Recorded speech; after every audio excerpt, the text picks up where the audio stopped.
V bistvu, česa vas obtožujejo? Niti ni točno določeno, če se me obtožujejo. Imajo problem, ker so najprej peljali zadevo po prvem odstavku, da naj bi poskušal preprečiti uradni osebi uradno dejanje, pa so pa z tega izvedli tretji odstavek, se pravi tega istega člena, kar je popolnoma nezakonito, da sem se pač upiral aretaciji. Pa ste se? Ne, ker sploh nisem bil aretiran. Se pravi, meni bi moral biti takoj v začetku, bi mogel pristopiti policist, reči, zaradi tega in tega razloga vam jemljamo prostost. In takrat bi se jaz odločil, kaj bom naredil. Ampak policija, kakor sem jaz razumel, je policija vse pozvala ljudi, da se odstranijo z tistega območja, ali ne? Glejte, policija to lahko naredi, ampak če nekdo tega ne upošteva, je naredil prekršek, zgolj prekršek. Zdaj pa nekaj drugega morate. Veste, mi smo se postavili za temeljne človekove pravice in za ustavnost, ki je bila grobo kršena tej družini. Se pravi, če poznamo 15. člen ustave, pravi, da je nesorazmerje, če nekdo vzame človeku, se pravi organ, sodišče, človeku hiše zaradi 124 evrov bagatelnega dolga. Tle je nastal problem in zdaj je sodnica v Litiji ovadena, poteka zoper njo preiskava. Kdo pa jo je ovadil njo? Jaz. Vi? Ja. Ker je jasno, da je kršila Ustavo Republike Slovenije, ker je zaradi 124 evrov vzela človeku in družini z malimi otroci edino bivališče. Tle je nastal problem. In vse, kar se je potem dogajalo, je nelegitimno, je nezakonito in je protiustavno.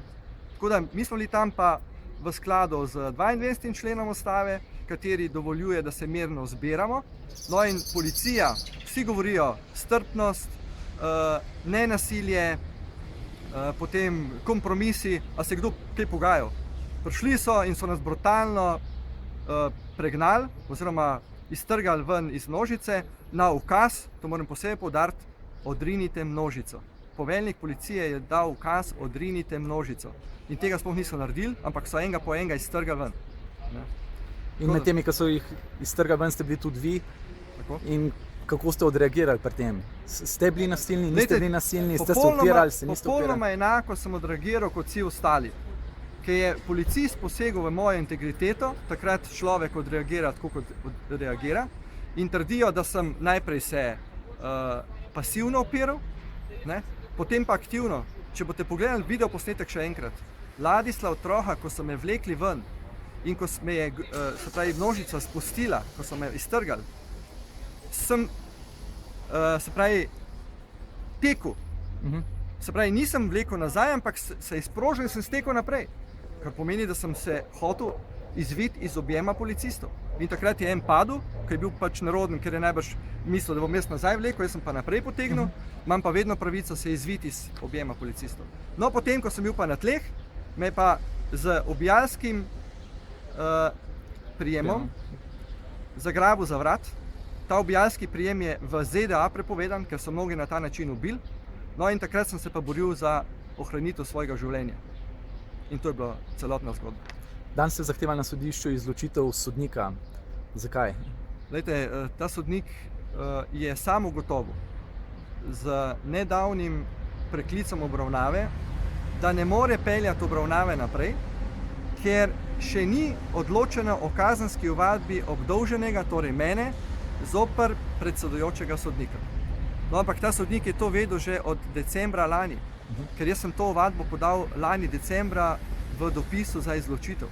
In on je do zdaj vse peljal nezakonito, ker bi se mogel tisti trenutek izločiti, ker jaz imam po 23. členu ustave pravico do nepristranskega sojenja. In zakaj je ta sodnik pristranski? Zakaj je pristranski? Ja, zakaj menite, da je? Glejte, zdaj je pristranskost izkazana že v tem, ker je z mano obremenjen, ker jaz kazensko preganjam zaradi nespoštovanja ustave. On bi tega postopka ne smel peljati, če bi poznal člene ustave. Ampak to pomeni, da lahko potem tudi naslednjega sodnika, ki bo imenovan, ga lahko spet in se to vleče. Točno. Vsak sodnik, ki bo to peljal naprej, mimo ustave, bo ovaden in sporočam iz tega mesta. In kakšen epilog pa pričakujete, da bo nekdo od sodnikov, kdo bo prej od njihov, vi ali sodišče? Glejte, meni to sploh ni pomembno.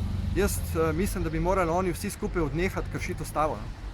Ker tle gre za presedan tega, da so že ta celoten postopek litijske družine pokrivali barabijo sodnice, ki je naredila protiustavno odločbo, zaradi 124 evrov je vzela hišo.